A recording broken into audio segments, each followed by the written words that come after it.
Assalamualaikum warahmatullahi wabarakatuh. Perkenalkan saya Yasmin Kulibali, mahasiswa Magister Ilmu Kedokteran Gigi dari Fakultas Kedokteran Gigi Universitas Islam Sultan Agung Semarang. Dengan dokter pembimbing, Dr. Gigi Erdianto Setiawardana, Magister Hukum Kesehatan. Pada kali ini, saya akan membahas mengenai gigi impaksi. Oke, teman-teman tahu nggak sih apa itu gigi impaksi? Jadi, gigi impaksi atau yang sering disebut dengan gigi geraham bungsu atau wisdom teeth merupakan kondisi di mana gigi gagal erupsi atau gagal tumbuh sepenuhnya menembus gusi dan rahang untuk mencapai posisi yang seharusnya. Kok bisa ya hal ini terjadi? Jadi, gigi impaksi bisa disebabkan oleh beberapa hal. Yang pertama, yaitu kurangnya ruang pada rahang. Lalu, bisa juga disebabkan oleh gigi tumbuh dengan posisi yang miring atau secara horizontal. Dan yang terakhir, adanya hambatan fisik seperti gigi lain, tulang rahang, ataupun jaringan lunak yang tebal. Kondisi gigi impaksi dapat berada di bawah gusi secara total, di mana hal ini disebut dengan impaksi penuh, ataupun hanya sebagian kecil mahkota gigi yang terlihat, di mana hal ini disebut sebagai impaksi sebagian atau parsial. Ada 4 jenis impaksi gigi geraham bungsu yang bisa bikin teman-teman merasa sakit. Yang pertama, impaksi angular, di mana gigi bungsu tumbuh dengan sudut tertentu terhadap gigi lainnya. Yang kedua, ada impaksi horizontal. Nah, ini nih yang sering bikin teman-teman ngerasa nyut-nyutan.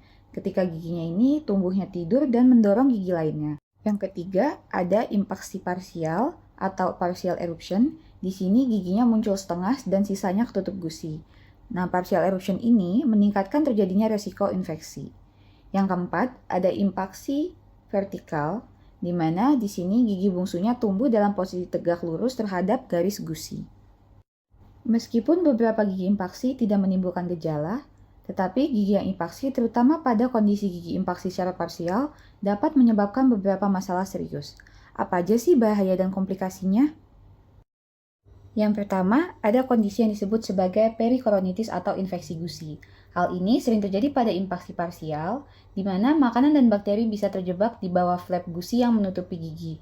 Gejalanya meliputi pembengkakan, kemerahan, rasa sakit yang hebat, sulit membuka mulut, dan bau mulut. Yang kedua, ada karies atau gigi berlubang, di mana gigi impaksi yang miring bisa menyebabkan tekanan dan penumpukan bakteri pada akar atau mahkota gigi geraham kedua di depannya.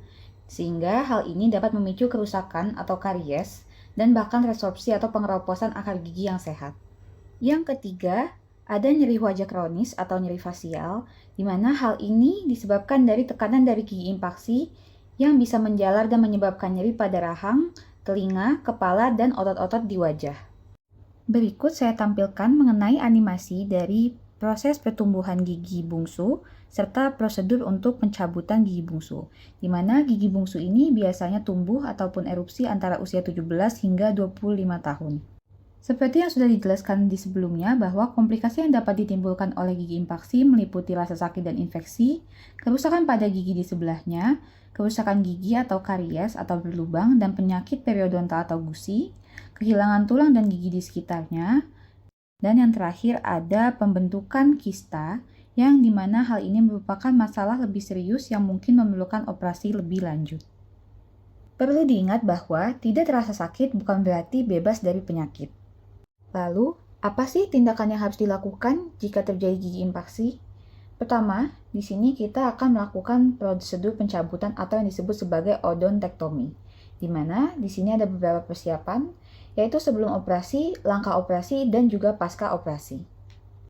Sebelum dilakukan operasi, akan dilakukan pemeriksaan mulut komprehensif dan pemeriksaan sinar X atau ronsen untuk memverifikasi posisi gigi geraham bungsu. Pencabutan umumnya merupakan sebuah prosedur yang dilakukan di ruang praktik dengan sedasi intravena atau bius total atau tidur ringan.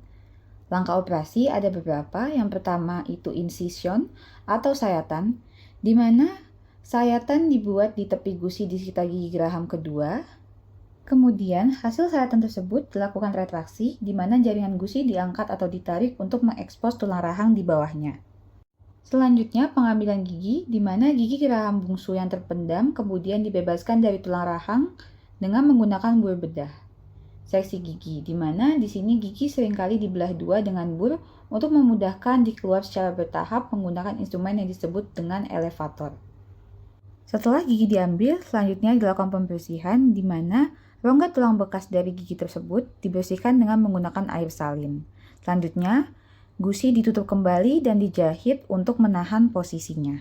Setelah prosedur operasi selesai atau pembedahan selesai, pasien akan diberikan instruksi tertulis dan lisan yang harus diikuti dengan cermat. Pemulihan pasca operasi atau pasca pembedahan yang baik sangat penting untuk menghindari komplikasi seperti dry socket atau peradangan pada lubang bekas pencabutan. Yang pertama, kompres dingin, di mana di sini tempelkan kompres es di pipi selama 24 jam pertama untuk mengurangi bengkak. Yang kedua, obat-obatan. Minum obat pereda nyeri dan antibiotik jika diresepkan sesuai dengan anjuran dokter. Yang ketiga, kebersihan. Jaga kebersihan mulut, namun hindari berkumur terlalu keras dan menyikat area operasi selama beberapa hari. Yang keempat, diet, di mana pasien dianjurkan untuk mengkonsumsi makanan yang lunak dan hindari makanan panas, keras, ataupun renyah.